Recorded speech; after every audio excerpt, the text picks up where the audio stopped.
This is the I Read Comic Books podcast, the very best podcast for regular comic fans. I'm your host, Kait Lamphere, and I'm with two nerds who can't read enough manga, René Rodriguez. Very accurate. And Paloma Deerfield. Hello, hello, hello. And we're here for a very special episode where we're going to be talking about 3 different manga volume 1s. So if you've ever been wanting to check out some new manga, we've got a pretty good selection tonight. We're going to start with Blue Box Volume 1. This is by Kuji Miura. And this is about a high schooler who's a badminton player, and he is an anxious wallflower, and he falls for a popular girl on the basketball team. Paloma, do you want to tell us a little bit more about this and what you thought about it? Yeah, so I absolutely love Blue Box. I feel like it's unique for a sports manga where we're not following so intensely like a specific team in the same sense of like Haikyuu or Kuroko's basketball. We're kind of like congregating in this like high school gym where you have like the badminton team, random in my opinion, girls basketball, rhythmic gymnastics. Yeah. The athletes that twirl like a baton, or a ribbon, excuse me. And I absolutely love that. I love that Taiki, our main character, is very shy. He's a wallflower. I don't know if he's like training to be the best so much as to like the best of my abilities. That's not what he sounds like, but that's his vibe. He just wants to do better, and he's inspired by Chinatsu, who's his upperclassman. That's different. And she goes to the gym before he does. They're both early birds. And yeah, I really like all the different sports we're seeing, like a little glimpse of. I think that's cute. Yeah, I don't read a whole lot of sports manga, so I wasn't sure what I was going to think about this, but I got into it. I actually had a little bit of a misread early on in the book where they touch hands, and he notices that her hands are warmer after basketball practice. So my first thought was, this is actually going to be about vampires, some kind of heat vampire, sports vampire. Listen, I was disappointed in that way. I would also read a manga about that. Vampire basketball players, sign me up. But I did appreciate that they draw Chinatsu, a basketball athletic girl, high schooler, and she's actually wearing realistic basketball clothing, big basketball shorts. That was a nice. Feel like we don't get realistic clothes in manga all of the time for our young ladies. I also really like this manga in the same way that Paloma was talking about, where it's different from sports, like the other traditional sports manga. I love sports manga, don't get me wrong, but like this feels very, very fresh and like exactly like what Paloma was saying, where instead of it just being all about the team, you're just kind of in the gym, and they're like at a very like prestigious sports high school. So there's all different kinds of sports going on. And like, it is kind of crazy that there is rhythm gymnasts there for a high school. Right. I was like, oh, that's interesting. And like originally I wanted to read this series because like I was like, badminton is pretty cool. And I do love like all of the sports scenes in there. But I really what I like about this one is like a lot of times in sports manga where there is like even a hint of a romance, a lot of the time it's pushed to the side because they're like, no, the real love has been sports this whole time. Yeah. And like with this series, because I'm current on this series as well. Like that same. That continues throughout the series. And like also Paloma, I was gonna ask if you were current on this because like I haven't read this first volume in such a long time. I was like, oh, callbacks, that stuff pops up later. I was like, that was very cool. But I do really like the tone that's set all the way through, and a lot of things I didn't notice the first time through, like Taiki's real just kind of love for badminton, which like does kind of come up throughout the series as well. But he's just like, oh yeah, no, at the end of the day, I love badminton, you know? And I think that helps with it because like both him and Chinatsu have like this great elevated love for their sport. And I really like that about that. And that's one of my favorite things about sports manga is that it's like, yeah, I love sports. It was good. It was fun. Love sports. Yeah. Because between them it's love. Okay. And they love their sports. Got it. All right, Yeah, moving on. yeah. um I appreciate like the friendship and the banter that they start developing. It's not even that long into the series. Like I only read volume 1, so like at the very beginning it starts with Taiki like not talking to Chinatsu, being like super nervous and realizing that she's like way more popular than he is, at least from how I read it. Um, and then it seemed like pretty quickly, even before like their family situation happened, they were starting to like really enjoy talking to one another, and it was fun to read too. But I did like there was this point where Taiki was talking to his friend while they were playing badminton about his crush on her, and they're just surrounded by their classmates, and she's like in the same room, and I'm like, you guys are 10 to 15 feet apart from one another having this conversation, and he's like, don't tell her, man, and I'm like, you are telling her. There's no way she can't hear you. I mean, but that's so like middle school, high school though. You're all just running around in Yeah. the gym. You're talking like people can't hear you shouting this at your friend in the gym. Yeah. I also really love like all the um moments in there where they're like in the gym and they're looking at each other because like there's a net separating them for like stray balls and things like that. And I really like the moments where they're looking at each other through that. I think it kind of yeah. you get the space of like the gym and how big it is, and also just it's kind of fun to see the way that the author like plays with just that setting. That also made me think of how the creator showed like movement in the art. I don't even think that I noticed that while I was reading it, but now thinking back, I feel like some of the best panels were just when they were like when she was like dribbling the ball, or when he was about to hit ooh the badminton ball that I The can't remember the name shuttlecock. of. The shuttle. There we Shuttlecock. go. Thank you. Oh, Of course, that's that's the what name it's of. called. But yeah, in hindsight, that was like some of that art was really good to show movement. I also noticed how this first volume was all focused on Taiki's thoughts. Like it was very in his head, and how he's like, you really see how anxious he is. He's like overthinking every interaction with Chinatsu. Like the whole evening, he's thinking about this exchange. What did she mean? How did he look? What? How did it go wrong? And just I think it was twice in volume 1 you get him coming back to her after overthinking something and trying to talk to her about it, but not being. He's like, he's like in high school. I couldn't say how I felt about things in high school, and he can't really either. Very normal for the age range. But you see Chinatsu think, oh, so that's what he thinks, and like that's all you get from the inside of Chinatsu's mind in this first volume. And I'm like, I feel like it sets up a mystery. I'm like, how? Okay, but what does she think of this? Like, did she reflect on this exchange all night as well? Like, what does she want out of this? Like, how does she feel about him? So that it definitely set me up for like maybe we get inside her head a little bit more later in the series or something. It made me want to read volume 2.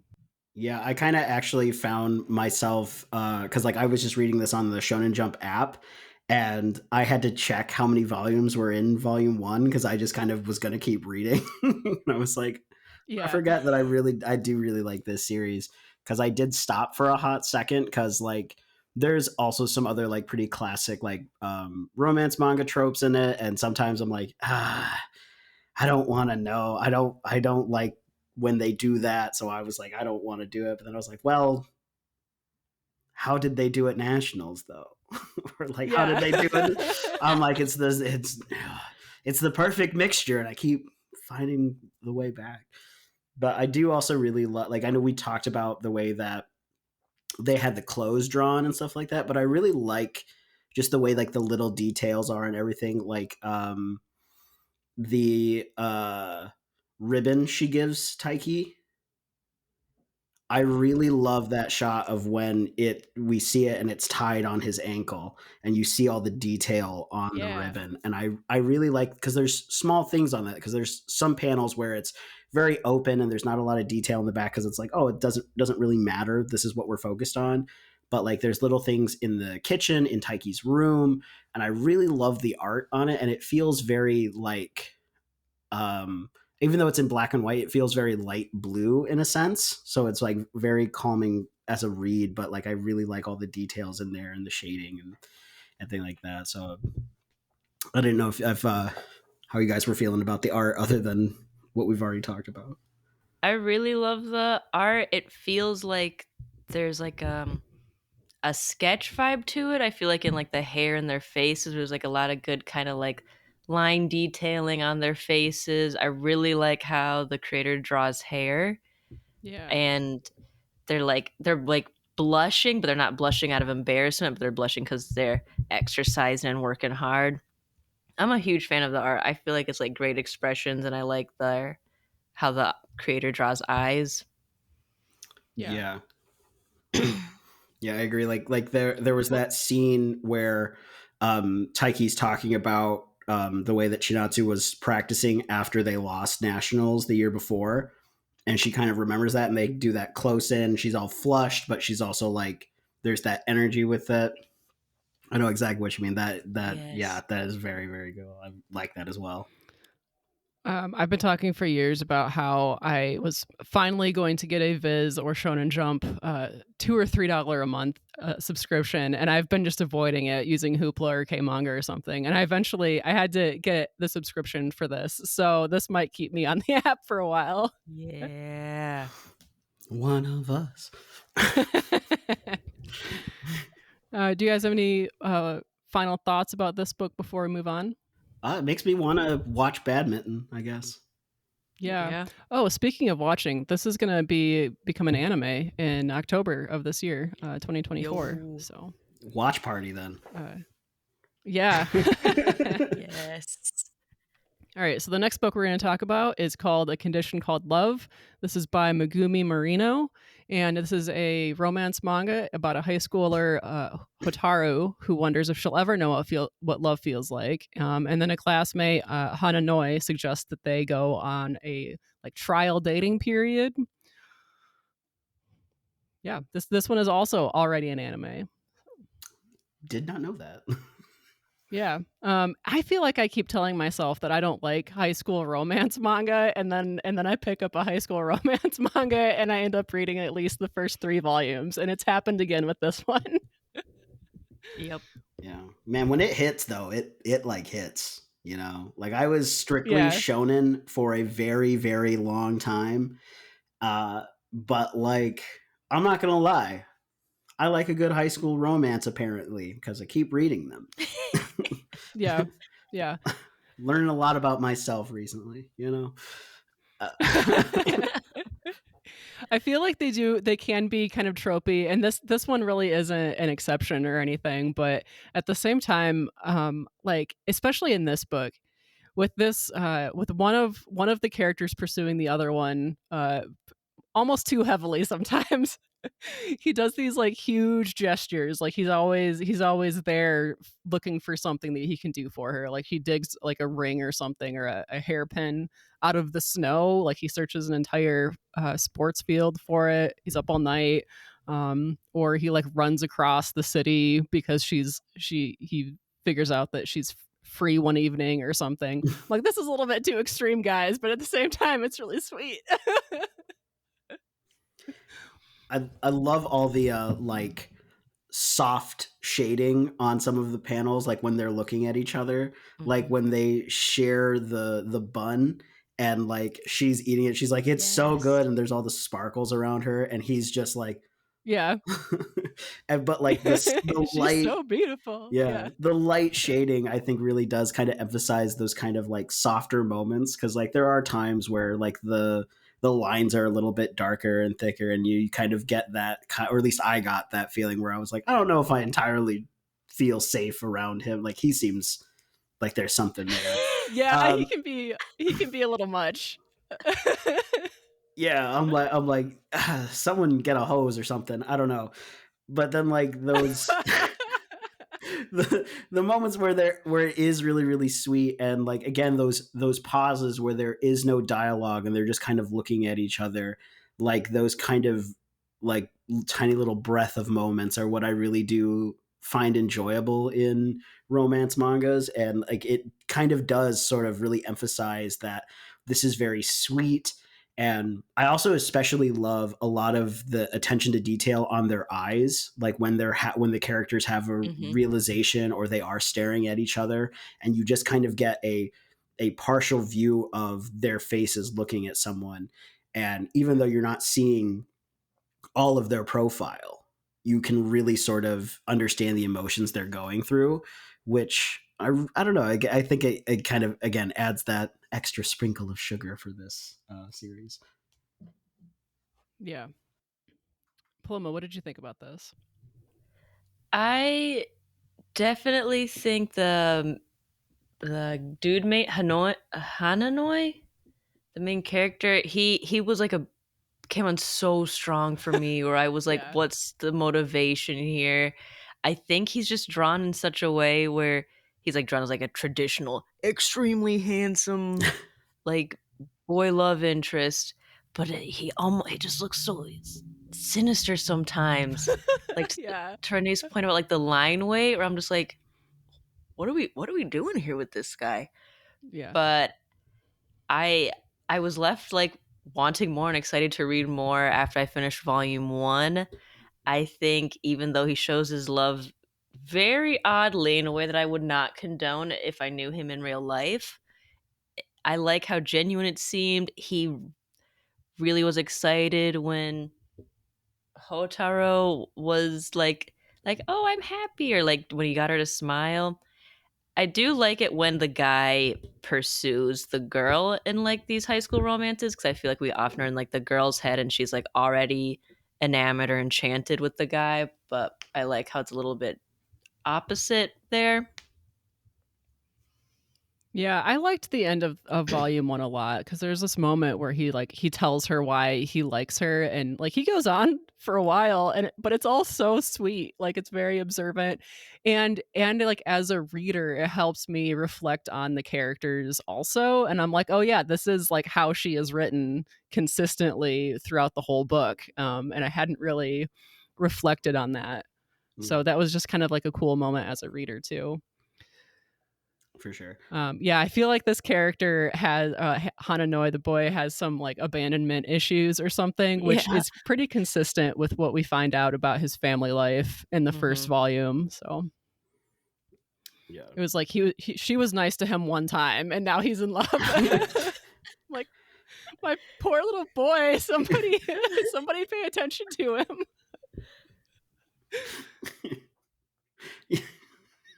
Sorry. It really got me. But it really is that it's Uh, like she's nice to him one time. He's like, all right, well, I'm obsessed with you forever. And it's like, okay, maybe chill just a Yep. little bit or a lot of bit. yeah. Like, Do you guys think you'll keep reading after volume 1? Yeah, yeah. I will. Listen, on my Kindle already, because since I read this a while ago, I was like, how many volumes of this do I have? I have 8 of them on my Okay. Kindle. So Oh, wow. yeah, I think they're on Okay. like volume 12 now. That's Wow. gotta be me. Let's see, I read 3 volumes in 2 days. So, yeah.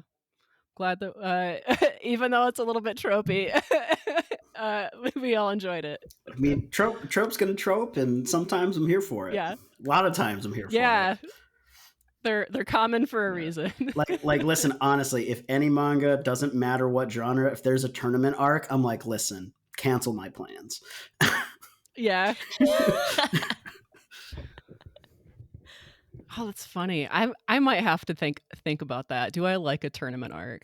I don't read a whole lot of sports manga, but it's not really exclusive to sports manga though, No, it is because not. I read 2 Year Eternity, and there is like a 2 or 3 volume tournament arc in there. Oh yeah, yeah. Manga loves a tournament. Sports, martial arts. sometimes it's just like whatever. Also, that one trope where like there's a group together and they have to split apart for whatever reason. Maybe it's to fight bad guys, maybe it's for conversations, whatever, but they have to split apart. And there's that sense of foreboding where they're like, maybe we'll never see each other again. And it's like, well, yeah, I'm still, Oh. but like they always do. But, well, most of the time, 9 times out of 10. But the point is, when tropes like that happen, specifically in manga, I eat that up. I'm like, who needs food? Give me that all day, every day. There is a person that's a sucker for that, and it is me. It's me. I feel like the thing I notice a lot in comics and sometimes in manga is like they go on a trip and I'm like, are trips tournament arcs now? Like, oh my god. I mean, there's something to be said about there's the trip, there's a beach day thing, there's the field day thing. Yep. Yes. School festival, also another big one. Everyone loves a school festival. I mean, there's lots of confusion. Yeah. There's lots of like, they're so busy, they miss each other. It's they're just passing by. Oh. Then there's always the fireworks scene. Yes, man. I don't really like fireworks in person, but I love a fireworks scene in a manga. Okay, like, yeah, it's nice. It's a little nice celebration moment, but as readers, we aren't submitted to the very loud noises. Exactly. All right, we've got one more book to discuss. This is our Not So Lonely Planet Travel Guide. This is by Mon Sorai, and this is about boyfriends who travel the world together, and they're in a new city just about every chapter. This is 4 volumes long, and it's all in Hoopla. So I've read this once, and I'm now working on a reread, I guess, because I reread volume 1 and I loved it again. I didn't know it was only 4 volumes. Otherwise, I would have crushed it before this. Yeah. I was the one who suggested we read this one, and I picked it up because I mentioned a trip, like trips as a trope in manga, and this is like the whole series is a trip. Mm-hmm. It's all a tournament arc.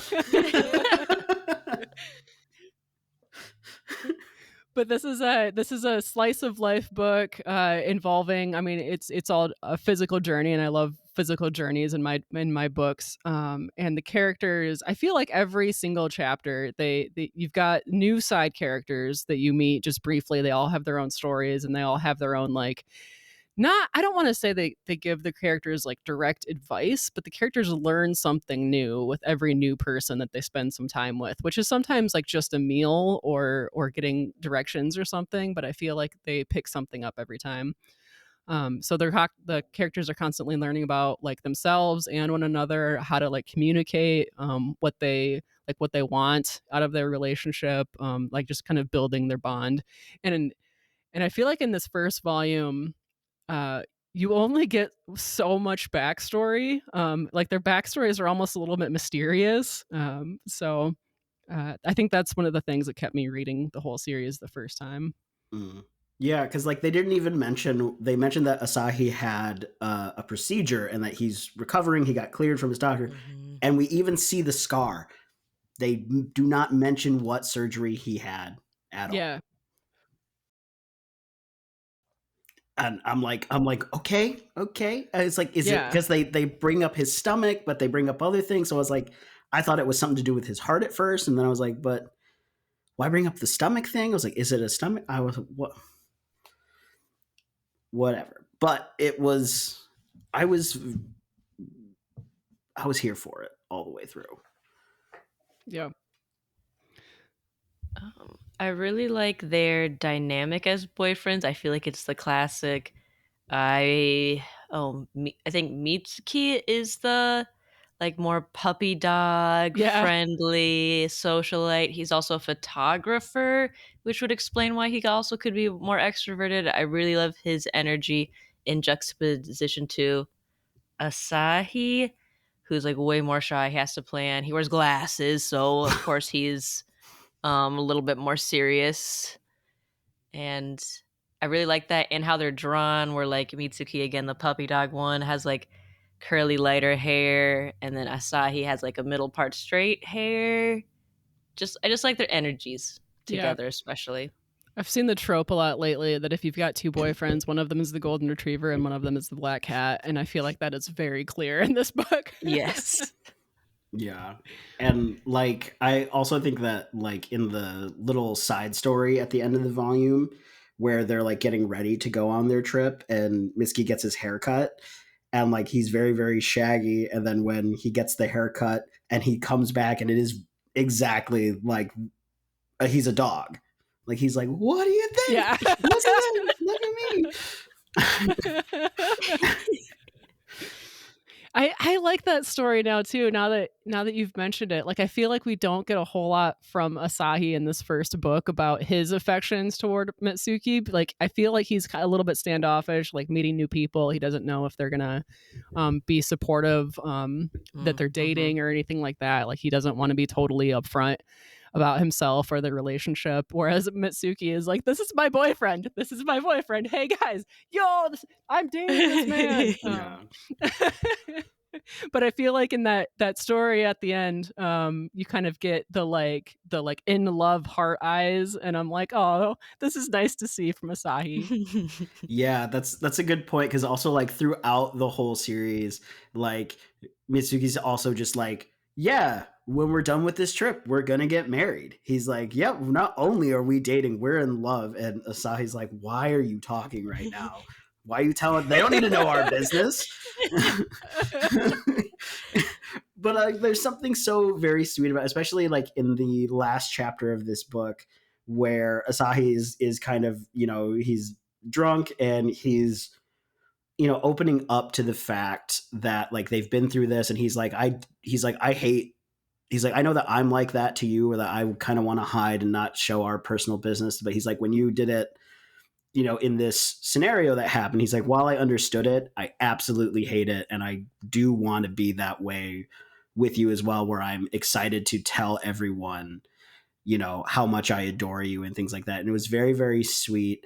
And again, I also really loved the framing of like that conversation in general, but also just like the conversations that they have, because there's a lot going on, in every single place. They're in an airport, they're in a city, they're out, doing touristy things. There's so much happening, and like you not only get the vantage points from the people talking, but you also then get these incredible shots of the places that they are. And so like the framing of that, I think, one, enhances like the travel aspect of this book, but also really emphasizes the conversations between people, and specifically the romance between Asahi and Mitsuki. And so I really really liked that. And I don't know, it just was what I was thinking of.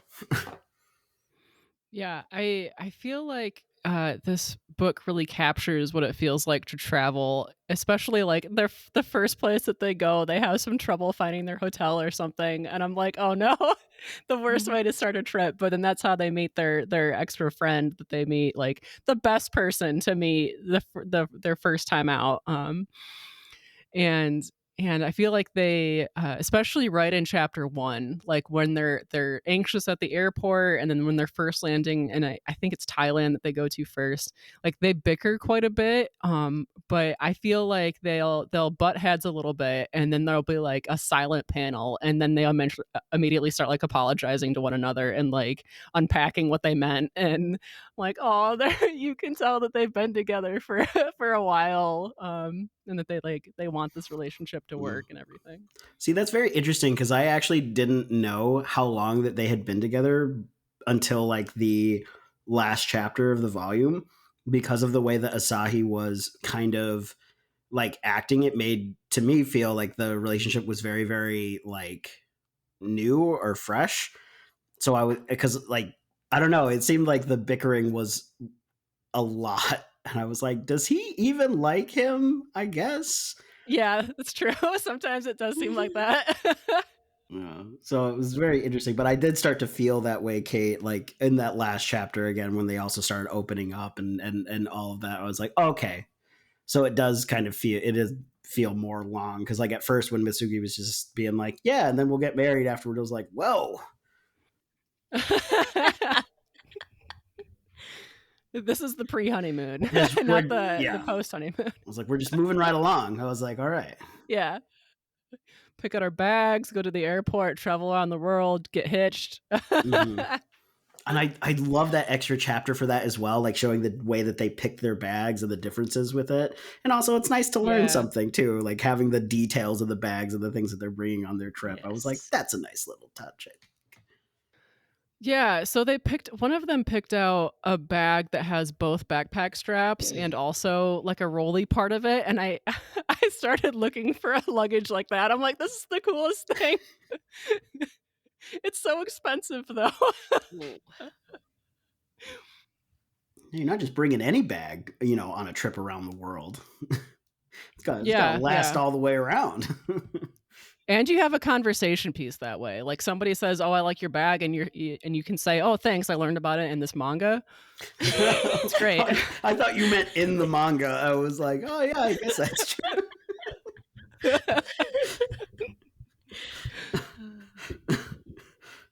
Next time I take a trip around the world, I'll take this series with me. You just pull it out. Honestly, I do also when I get lost in Thailand. Yeah. Yeah.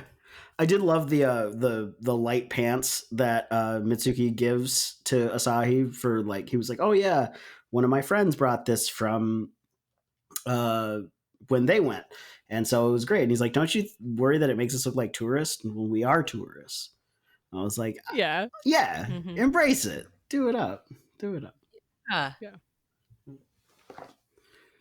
Now I want to go find patterned light pants.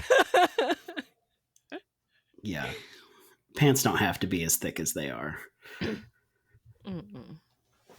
Paloma, what do you think about this book? Okay. I really liked the kind of like different meals that we see. I feel like it also was something for like the foodies or the folks that like books about like people coming together with food. I thought it was really cool. I can't remember if is Hungary in this volume? They went to Georgia. Georgia. Yep, yes, that was it. I thought that was really cool because I was like, wow, I don't know anyone that's like personally who's been to Georgia. And I also really like the special, like, oh, this person here knows Japanese. What are the chances? I enjoy that coming together of like, of course, these people that speak the same language find each other. That's nice. Yeah. And they give you the statistic of the chances of that happening. What is it, like 1% of Japanese people tour here? Yeah, it was cool that they went to Georgia because that's not a place that I think of being like a tourist destination. So I also noticed that the food, I think it was in the Georgia chapter where they eat this gigantic dumpling. And I think of dumplings as being like an Asian thing, but this dumpling is like the size of their fist or something. Like, okay, these are Georgian dumplings. Got it. I got to find some Georgian dumplings. Yeah. And like the like way that they made the wine in Georgia too, I didn't know about that. I thought that was really, really cool.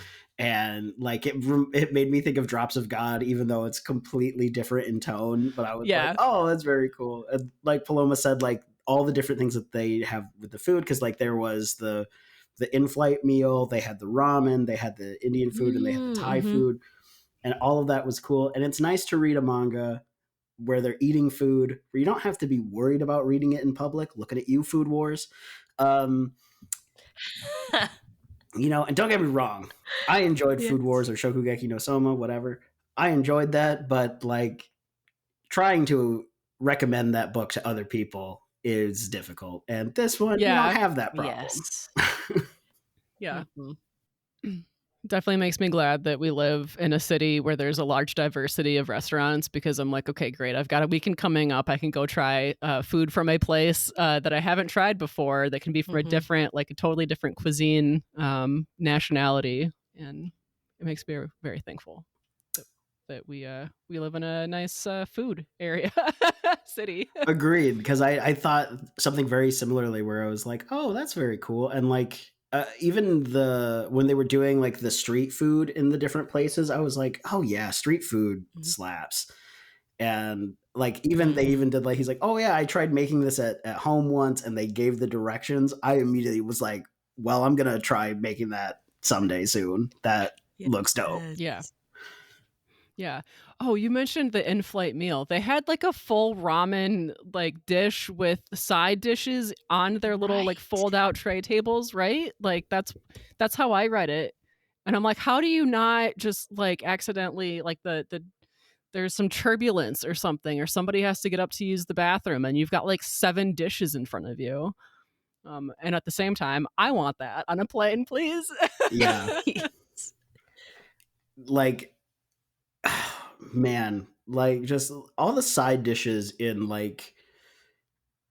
other cultures, I'm just like, our side dishes feel kind of, I don't want to say lame, but they pale in comparison a little bit. Just a little bit. I'm like, that it looks like, again, these are just words and pictures on a page, and I'm like, that looks awesome. I would like to have that, even though I'm sure if I ate this manga, it would taste like paper and ink. If you ate the manga?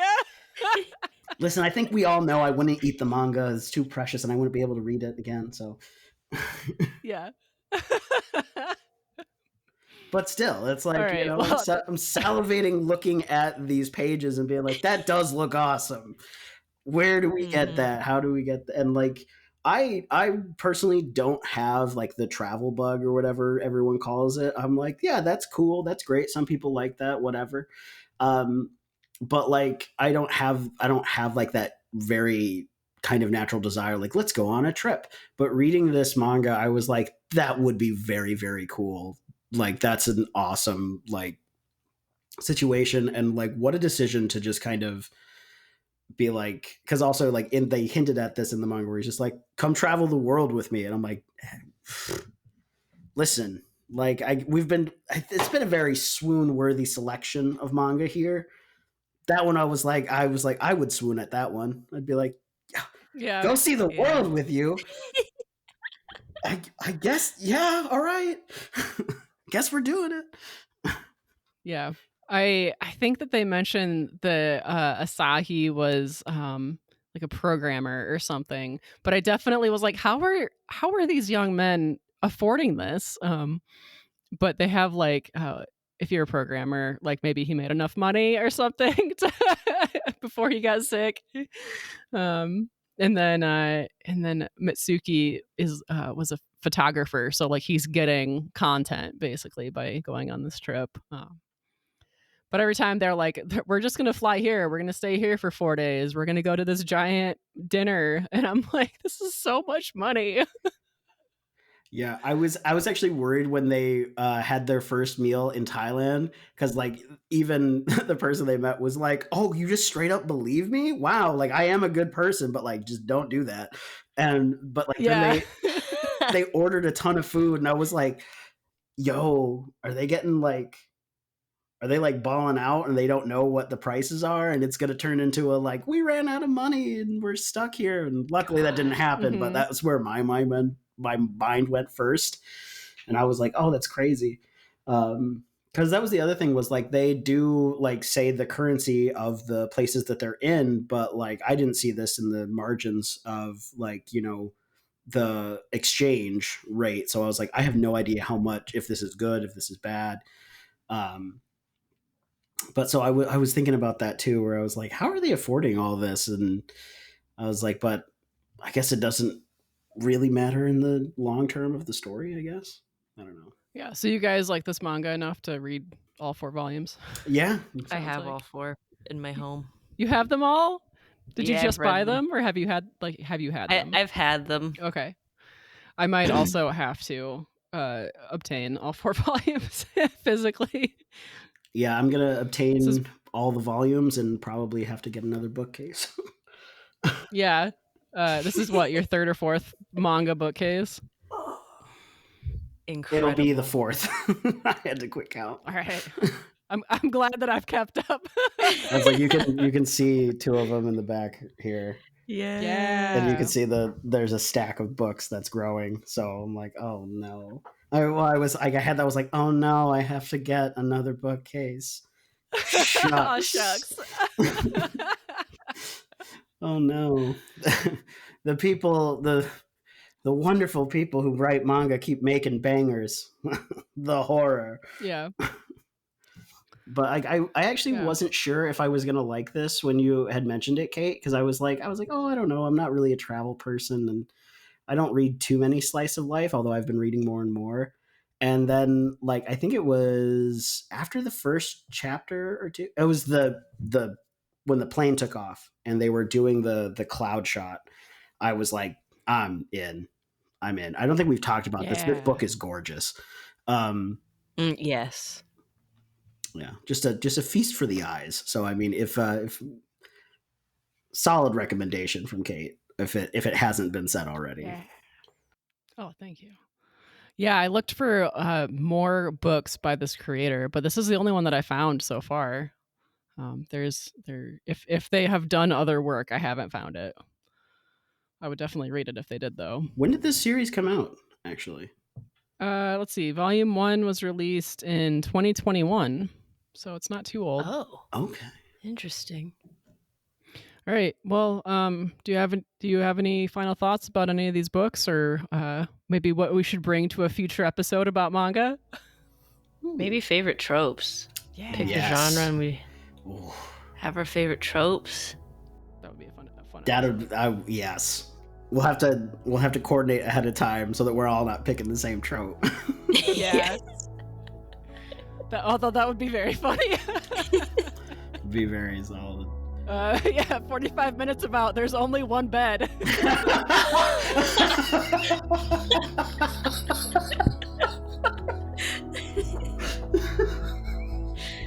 All right, well, on that note, I think that we're all set. So thank you to Paloma and Renee for recording about manga books with me. I had a lot of fun. Thank you for Brian for proofreading. Thank you to all of our listeners. And until next time, comics are good, and so are you.